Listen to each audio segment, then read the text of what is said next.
ओम नमो नारायणाय। अथ भाद्रपद कृष्ण एकादशी कथा। युधिष्ठिर उवाच। भाद्रस्य कृष्णपक्षे तो किं नाम एकादशी भवेत्, एतद्दिच्छाम्यहं श्रोतुं कथयस्व जनार्दन।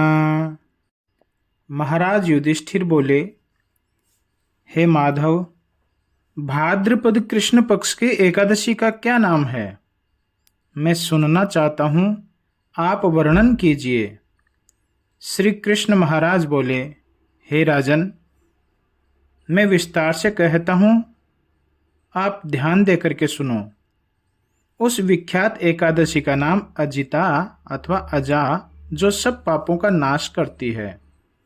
हरि भगवान की पूजन करके या इसकी कथा को सुनकर जो उसका व्रत करता है, उसके सब पाप नष्ट हो जाते हैं।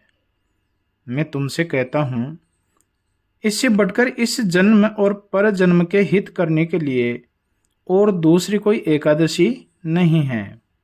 हे राजन, पहले हरिश्चंद्र नाम के विख्यात चक्रवर्ती समस्त पृथ्वी के अधिपति सत्य प्रतिज्ञ एक राजा हुए हैं।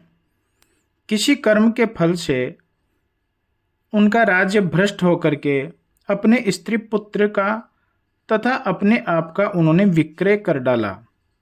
वह पुण्यात्मा सत्य प्रतिज्ञ होने के कारण चांडाल का दास होकर सब वस्त्र को लेने का काम करने वाला हुआ, किंतु वह सत्य से विचलित नहीं हुआ और इस प्रकार सत्य को निभाते हुए अनेक वर्ष बीत गए। तब उसे दुख के कारण बड़ी चिंता उत्पन्न हुई और विचार किया कि इसके प्रतिकार के लिए मुझे क्या करना चाहिए और कहाँ जाना चाहिए। इस प्रकार चिंता समुद्र में डूबे हुए आतुर राजा को जानकर कोई मुनि उनके पास गए। ब्रह्मा ने ब्राह्मण को परोपकार के ही वास्ते बनाया है, यह समझकर उस राजा ने उस श्रेष्ठ ब्राह्मण को प्रणाम किया और उन गौतम महाराज के आगे हाथ जोड़कर खड़े होकर के अपने दुख को वर्णन किया।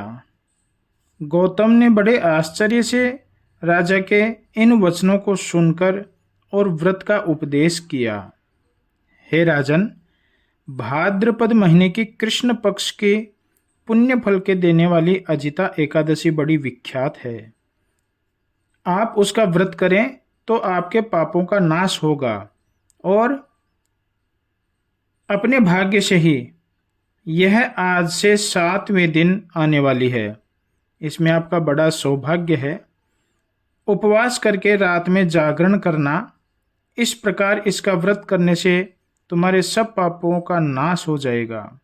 मैं तुम्हारे पुण्य प्रभाव से यहाँ चला आया हूँ। यह कहकर मुनि अंतर्ध्यान हो गए। मुनि के इन वचनों को सुन राजा ने जो ही व्रत किया, त्यों ही उसके पापों का तुरंत ही अंत हो गया। हे श्रेष्ठ राजन, इस व्रत का प्रभाव सुनिए। जो बहुत वर्ष तक दुख भोगा जाना चाहिए था, उसका जल्दी ही क्षय हो गया और क्षय हो जाता है। इस व्रत के प्रभाव से राजा अपने दुख से छूट गया। पत्नी के साथ संयोग होकर पुत्र भी दीर्घायु हुआ। देवताओं के घर बाजे बाजने लगे। स्वर्ग से पुष्प वृष्टि हुई। इस एकादशी के प्रभाव से उसे अकंटक राज्य की प्राप्ति हुई। राजा हरिश्चंद्र अपनी प्रजा के साथ सब सामग्री सहित स्वर्ग में चला गया। इस प्रकार के व्रत को, हे राजन, जो भी करते हैं वे सब पापों से मुक्त होकर अंत में स्वर्ग की यात्रा करते हैं तथा इसके पढ़ने और सुनने से अश्वमेध यज्ञ का फल प्राप्त होता है। ओ मंगलम भगवान विष्णुर्मंगलम गरुड़ध्वज मंगलम पुंडरीकाक्ष मंगलाय तनो हरि। ओम नमो नारायणाय।